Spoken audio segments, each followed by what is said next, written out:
Hey everyone, and welcome as we continue our study through the New Testament, looking at the New Testament church and the missionaries and the missions of the apostles and stuff like that. And so, if you haven't been following along with us, we're doing this in chronological order, and we're in Acts still. We're gonna pop in and out of Acts the entire time, but today we're in Acts 16. That we're still in Paul's, or looking at this as the beginning of Paul's second missionary journey, and we're in Acts 16 verses 11 through 15. And today we're going to learn about Lydia Philippi and her belief in Jesus. And again, this is like 5 verses, 4 verses, so this one's going to be short again, like yesterday's was. But we're going to hit them as we go, and sometimes they're going to be short, sometimes they're going to be long. So Acts 16 verses 11 through 15. We boarded a boat at Troas and sailed straight across to the island of.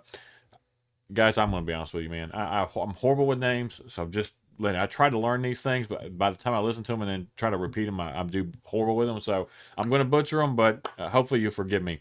Samothrace, I think is how you said it. And the next day we landed at Neapolis. From there, we reached Philippi, a major city of the district of Macedonia and a Roman colony, and we stayed there several days. On the Sabbath, we went to our little way outside the city to a riverbank where we thought people would be meeting for prayer, and we sat down to speak with some women who had gathered there. One of them was Lydia from Thyatira, a merchant of expensive purple cloth who worshiped God.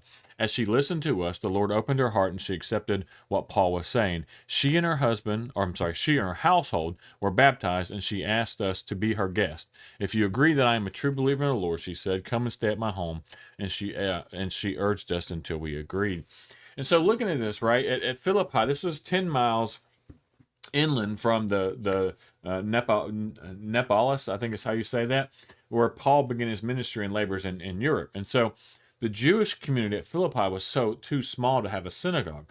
All right, and because in order to have a synagogue, you had to have 10 adult males to do that, and so they didn't have enough adult males to that. So instead, the Jews would meet for prayer in an open space by the river, and so that's why they went down to the river there, that afforded privacy, quiet, and water for some of the Jewish purification rites that they went through as well. And so the first person that we see here that they are that's changed by Christ in Philippi was Lydia, and she was a successful businesswoman, and she was in this that was from this area, and they were famous for their woolen fabrics and linens and things like that. And she was known for her purple linens, which was purple was the royal color, was very expensive color back in that day. And so Lydia responded to the message and was baptized along with other members of her household. And we see that, again, one of the things that we see is as soon as someone gives their life to Christ, they are immediately baptized. Every single time we see that in Acts, they're immediately baptized. And so that's one of the reasons why we stress the importance of baptism. It's something that we're commanded to do. And in the examples that were given in the book of Acts, every single time someone is converted, they are immediately baptized. And so one of Lydia's first actions or acts as a true believer in the Lord was to extend hospitality, right, to the visiting minister. She's like, if you don't think I'm a true believer, if you think I'm a believer, then you're going to come. And so we need to understand that, I'm sure in some of their talking and some of the things probably she had heard about and different things, right? Hospitality is an important Christian virtue. Well, we need to understand that, and we need to follow her example, right? If she's a recent convert, she's like, hey, you're coming to stay with me.